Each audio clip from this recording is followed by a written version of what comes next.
কোনটা দিয়ে তারা বুঝাইতাম পারছে না, তারা লাঠি সুটা লইয়া রেডি হইয়া বাড়ির ভিতরে আক্রমণ করছে, দোকান লুট করছে, ইনমায় আর বেটার কেস আছে। মানুষ তিনজনের মাথা ফাটিছে, আরেকজনের গর্দনাথ বাড়ি পড়ছে, অনেকে লইয়া গেছে হসপিটালে। হামলা করছে গেলে বাঙালি এসে লুটপাট করছে তারা কলটি মিলিয়া আমার দেও কা গিয়া বাড়ি করে দেও গিয়া আমার দেও কা কি দেও কা এটা ইয়া গেল বাঙালি রাখছে না। ওদের তো একটা বাস ভাঙচুর করা হচ্ছে, এই বাস আরে ভাই বাস খেলা ভাঙছে কোন সময় ভাঙছে আমরা দেখছি নি, আমরা মানছে ভাঙছে তারা মানছে ভাঙছে কোথাও পারিনি, তারা ভাঙছে তারা আমরা দুই ঘন্টা চাইবো। এখন আপনারা কি চাচ্ছেন? আমরা এখন তো হইলো এই সাইডে কোনো গাড়ি থাকতো না, তারা দেখা তারা গাড়ি থাকতো। আমি যখন ঘটনা ঘটছিল আমি ওদেরকে আগেই বলছি যে তোমরা সবাই, এটা আমাদের এলাকা, আমরা সবাই এখানের স্থায়ী বাসিন্দা, এখানে তোমরা আইসা লাঠি সুটা ওইগুলা দেখাইলে চলবে না, কারণ হইলে আমরা এলাকা।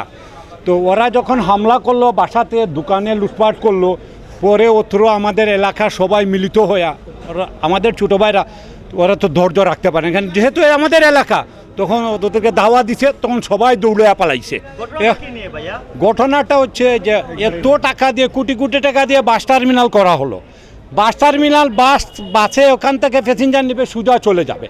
আমাদের অত্র এলাকায় তারা বাস এখানে থামাবে রাস্তার মধ্যে, যখন ঘরে ঢুকবো আমরা গাড়ি নিয়ে আসবো, তাদেরকে হরন দিলেও শুনবে না, রাস্তার মধ্যে যানজট সৃষ্টি করবে, কিছু বললেই তারা ঘাড় উঁচা করে বলবে। আমরা এলাকাতে থাকি, এই এলাকা আমরা, টার্মিনালটাও আমাদের এলাকাতে। আমরা যদি এলাকায় বসবাস করি স্থানীয় লোকরা, আর যদি আমরা এখানে থাকতে পারি না, আর ওরা যদি আমাদের গাড় ব্যাখ্যা করে কথা বলে, তাহলে কি চলবে? এর জন্যই এই জিনিসটা হয়েছে। তাহলে মালিক সমিতিও বলছে, আমরা এলাকাবাসীও বলছি যে ভবিষ্যতে যেন এটা আর উৎপত্তি না হয়, আর এটার জন্য সুষ্ঠু সমাধান হয়। মালিক সমিতি আমাদেরকে কথা দিচ্ছেন, না করে এর জন্য তারা এটা দেখবেন, এটাই হলো কথা। আপনার কি পরিমাণ ক্ষয়ক্ষতি হয়েছে? কোনো মানুষজন আহত হয়েছে? আমাদের 2-3 জন লোক আহত হয়েছে, প্লাস আমাদের দোকানপাট লুট করা হয়েছে, আমাদের বাসার গ্লাস ভাঙা হয়েছে, ওরা বাসা বাড়িতে গিয়ে হামলা করেছে। এখন আপনাদের দাবি কি? আমাদের দাবি শুধু হলো কি, আমরা তো এলাকার স্থানীয় লোক, আমাদের কথা হলো যে আমাদের রাস্তা ক্লিয়ার থাকতে হবে, এখানে কোনো যানজট সৃষ্টি করতে পারবে না। আর এখানে আমরা এলাকার, যেহেতু আমরা স্থায়ী বাসিন্দা, এখানে চলতে হলে আমাদেরকে নিয়ে মিলেমিশে থাকতে হবে। যে কোনো কথা হলে যে আমরা বাস দিয়ে রাস্তা বন্ধ করে দেবো আর আমরা হুমকি দেওয়া, এইসব আমাদের এলাকাতে চলবে না। রাস্তার আগে এখন প্যাসেঞ্জার উঠাইতে পারবে না। এখানে আমরা দেখছি যে এখন রাস্তা অবরোধ করা আছে, একটি বাসও ভাঙচুর করা না, হয়েছে। তারা বলছে যে অতি সত্বর তারা এটা তুলে নিবে, এবং ওসি সাহেব আমাকে বলছে যে এটা যদি তারা তুলে না নেয়, তারা এটা রিমুভ করে ফেলবে 10 মিনিটের ভিতরে। তো বাসটি ভাঙচুরের ঘটনা ঘটেছে, বাসটি কে ভাঙচুর করেছে? বাসটুর তো কে করছে সেটা তো জানে না, যখন ঝামেলা লাগছে অনেক হাজার হাজার লোক ছিল, কে করছে এটা আপনি কিরকম বলবেন বলেন? নিউট্রাল হয়ে গেছে।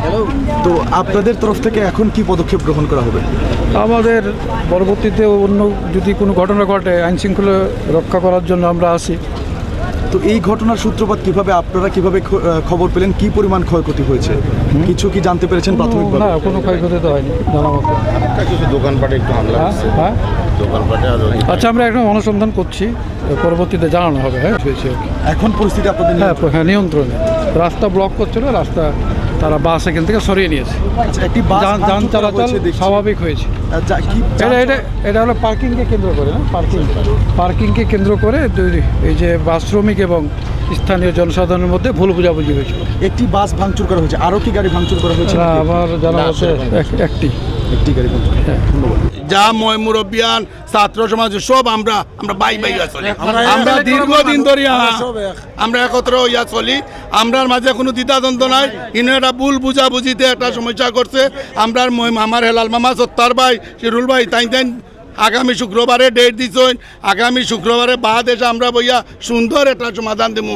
যার অন্যায় তান আমরা আইনি ব্যবস্থা নেব, আর নইলে তার উপযুক্ত বিচার করবো।